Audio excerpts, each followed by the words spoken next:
یہ بتائیے کہ لگ بھگ کوئی 70-72 مقدمات ہیں خان صاحب پر. To cut the story short لگتا یہ ہے کہ ریاست اور حکومت یہ فیصلہ کر چکی ہے کہ عمران خان کے بغیر ہوں گے الیکشنز. عمران خان اس سیاسی منظرنامے پر نہیں چاہیے. کیا ریاکشن ہوگا پاکستان تحریک انصاف کا؟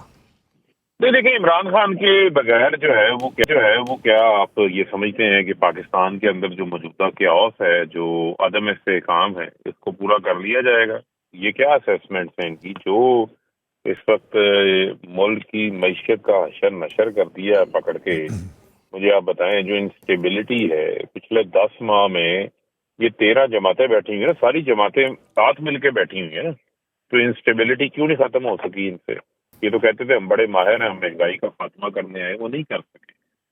اب اگر کسی کو یہ لگتا ہے، ابھی بھی کسی کو یہ لگتا ہے کہ بھئی وہ عمران خان کو مائنس کر کے سسٹم کو جو ہے وہ چلا سکتے ہیں، تو وہ ناممکنات کے اندر ہے.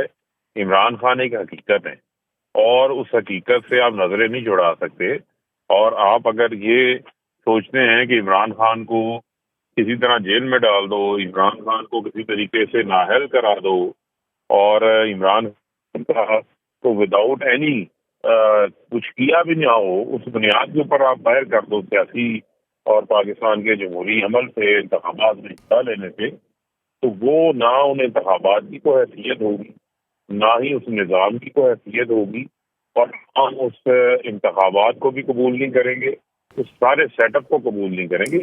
تو ہمیں کوشش کر کے دیکھ ہی لیجیے نا، اب کچھ تو ہو گیا ان 10 مہینوں. فاروق حبیب صاحب، یہ کل رات سے کیوں یہ بازگشت تھی کہ ضمانت کینسل، ضمانت نہیں، مسترد، گرفتاری، یہ ایک دن پہلے کیسے شروع ہو جاتا ہے؟ دیکھیں، بات یہ ہے، یہی ہمارا سوال ہے کہ عمران خان صاحب کی جو ہے وہ ان کی سن بون جو ہے وہ ان کی فریکچر ہے، ان کو گولیاں لگی ہیں، ان کے ساتھ قاتلانہ حملہ ان کے اوپر ہوا. جب عمران خان صاحب پنڈی جلسہ میں شہید ہوئے، اس کے بعد جب وہ واپس آئے تو انتہائی تکلیف میں رہے. جب ڈاکٹر نے معائنہ کیا تو انہوں نے کہا کہ آپ موو نہیں کر سکتے. آپ جب موو کرتے ہیں، آپ کو کسی قسم کا کوئی جھٹکا، دھکم پیل ہو سکتی ہے، کوئی دھکا لگا، اس دوران آپ کی یہ بون کا جو فریکچر کا ریکوری کا عمل ہے، یہ دوبارہ سے آپ کی جو ہیلنگ پروسیس ہے وہ آپ کا خراب ہو سکتا ہے. تو لہذا آپ نے احتیاط کرنی ہے. یہی وجہ ہے کہ عمران خان تک کہیں بھی نہیں گئے، زوال پارک کے اندر ہی ہیں اور وہ وہیں پہ ہے. اور ڈاکٹرز کو ان کی رپورٹس بھی فراہم کی گئی، جو موجودہ تازہ ان کی ایکس رے رپورٹس ہیں، اس کے ساتھ ساتھ جو ڈاکٹرز کی اوپینین ہے، جو ڈاکٹرز کی ہدایات ہیں.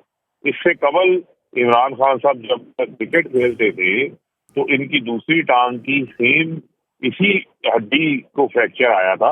اس دوران وہ خود کہتے ہیں کہ میں نے اس وقت وہ احتیاط نہیں کی تو میرا دوبارہ وہ ہڈی کھل گئی تھی اور مجھے 3 سے 4 مہینے دوبارہ بیڈ ریسٹ کرنا پڑا.